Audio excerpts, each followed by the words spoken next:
Sementara kita umat Islam oleh Allah diberikan Al-Quranul Karim. Mengapa kita yakini Quran ini sebagai kitab suci? Pertama, ia bebas dari intervensi dan investasi manusiawi.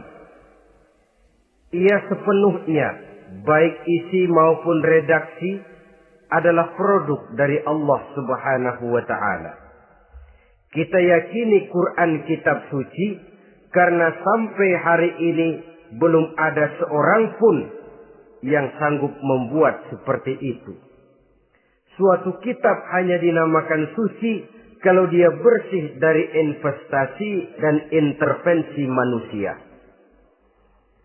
Al-Quran ini sejak turunnya 14 abad yang lalu telah menantang. Wa in kuntum fi raibin mimma nazzalna ala abdina fa'tu bi suratin min misli.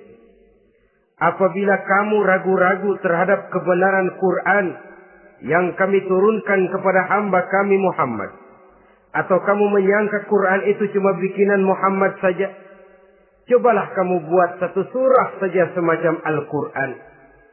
Apabila kamu tidak mampu melakukannya seorang diri, wada'u syuhada'akum, ajak seluruh teman-temanmu.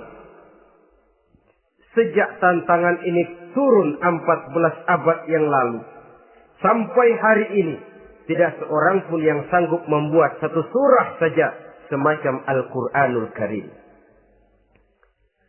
Barangkali belum pernah ada yang coba-coba. Sudah. Di antaranya apa yang dilakukan oleh Musailamah Al-Kazzab. Dia mencoba membuat satu surah semacam Al-Quran yang kalimatnya sudah berbentuk bait-bait syair, tapi isinya jauh panggang daripada api. Yang kedua, kita yakini Quran sebagai kitab suci karena isi dan ajarannya sesuai dengan fitrah manusia. Suatu kitab dinamakan suci kalau ajarannya sejalan dengan fitrah manusia. Misalnya, manusia secara fitrah, kalau dia laki-laki, normal nafsu kepada perempuan. Itu fitrah. Perempuan suka kepada laki-laki. Itu fitrah. Kalau ada kitab suci, tapi melarang manusia untuk kawin, kesuciannya perlu diselidiki. Quran, kitab suci, sejalan dengan fitrah manusia, maka ia menganjurkan manusia yang mampu untuk melangsungkan perkawinan. Contoh lain, secara fitrah manusia perlu makan. Kalau ada kitab suci yang melarang manusia puasa saja siang malam terus menerus, itu kan sama juga nyuruh orang mati. Quran sesuai dengan fitrah manusia, maka dalam Islam puasa wisol, puasa ngableng, apa itu istilahnya, puasa nyambung dari pagi sampai sore sampai malam sampai pagi lagi puasa terus, bukan saja tidak boleh, malah haram hukumnya. Kenapa? Itu bertentangan dengan fitrah manusia.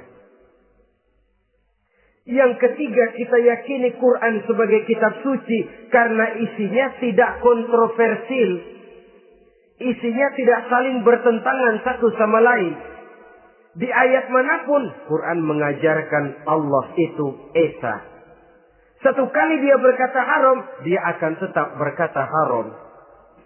Isinya tidak kontroversial. Sebab kalau ada kitab suci, di satu pihak mengajarkan Tuhan Esa, di lain ayat mengajarkan Tuhan 3, di lain ayat lagi mengajarkan Tuhan 4, kitab kacau namanya. Bagaimana suatu kitab bernama suci kalau isinya kontroversial satu dengan lainnya? Dari 3 kriteria inilah kita yakini Quran sebagai kitab suci. Masalah yang akan kita bicarakan pada pertemuan kita kali ini, bagaimana sikap kita terhadap Al-Quranul Karim sebagai kitab suci. Berangkat dari sebuah hadis di mana Rasulullah Sallallahu Alaihi Wasallam pernah memberikan tawaran. Beliau bersabda, "Man ja'ala al-Qur'ana amamahu qadahu ilal jannah, Wa man ja'ala al-Qur'ana khalfahu saqahu ilan nar. Siapa yang menjadikan Quran sebagai imam, maka Quran akan membimbing dia ke dalam surga. Tetapi siapa yang menjadikan Quran sebagai makmum, maka Quran akan mendorong dia ke dalam neraka. Pilihan terserah kita.